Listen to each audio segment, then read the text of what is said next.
Krav Maga is a comprehensive system of self-defense, third-party protection and fighting skills forged in the field, under real-life conditions, both in the battlefield and on the streets. Emerging out of the needs of a persecuted, resource-strapped minority defending itself against those bent on its destruction, Krav Maga was developed through extensive experience in the war for survival and in face-to-face confrontations. Today, Krav Maga is an integrated system incorporating clear logic, highly effective and systematic techniques, concepts and principles of action, as well as unique, advanced training methodologies. Throughout its development, the concepts laid down by Krav Maga's founder have remained constant: simplicity and efficiency, upholding the highest moral values and respect for all mankind. Grandmaster Imi Stay-Or, founder of Krav Maga, was born Imrich Lichtenfeld in Budapest, Hungary in May of 1910. He grew up in Bratislava, Slovakia, where his father, Samuel, was head of the city police department's detective unit. As part of his role, Samuel was charged with training his subordinates in defensive tactics. Under his father's influence, Imi started training at an early age and quickly emerged as an exceptionally talented athlete. As a teenager, he trained in gymnastics, wrestling and boxing. By the age of 19, he was already recognized as an international champion in these fields. Later, he focused on wrestling and competed as a member of Slovakia's national team for a decade.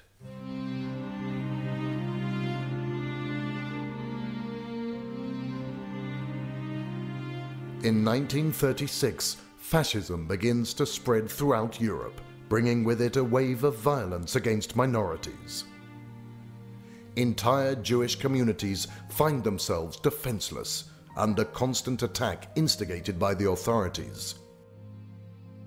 Imi, a young, proud Jewish athlete, is not prepared to put up with the humiliation and helplessness of the victims. Together with other young men, he organizes a group dedicated to the active defense of those targeted for attack.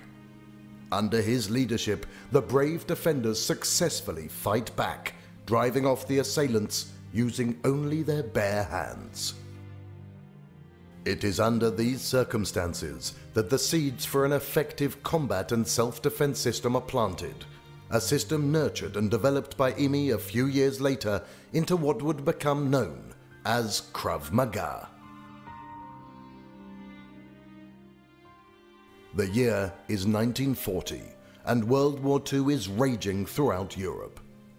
Imi leaves Bratislava just moments before it is taken over by the Nazis, and he boards an underground immigrants boat to Palestine.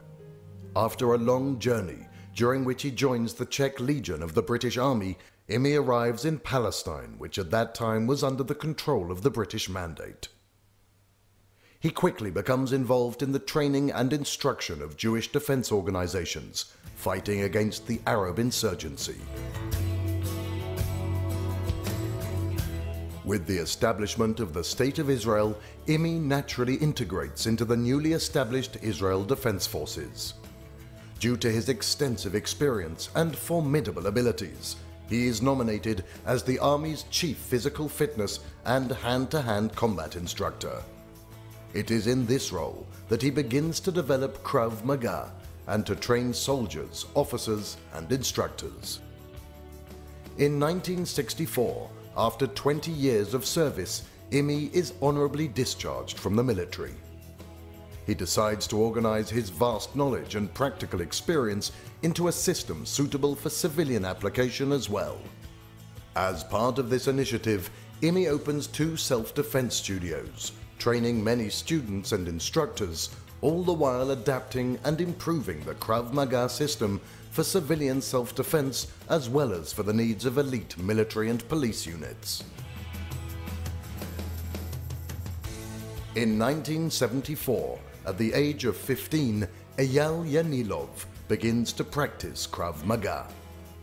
Early on, he shows extraordinary talent, both as a practitioner of the system and as an instructor.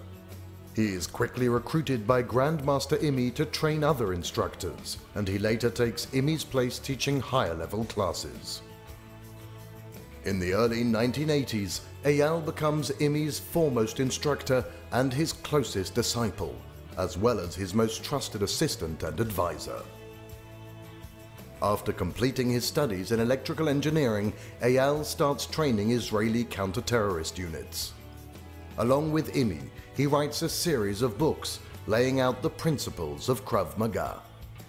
Considering Eyal's substantial knowledge and experience, Imi decides to appoint him as head of the professional committee of the Israeli Krav Maga Association. In this position, Eyal creates and upgrades the curriculum, formalizing Krav Maga as a coherent system built around principles of action and unique instructional and training methods.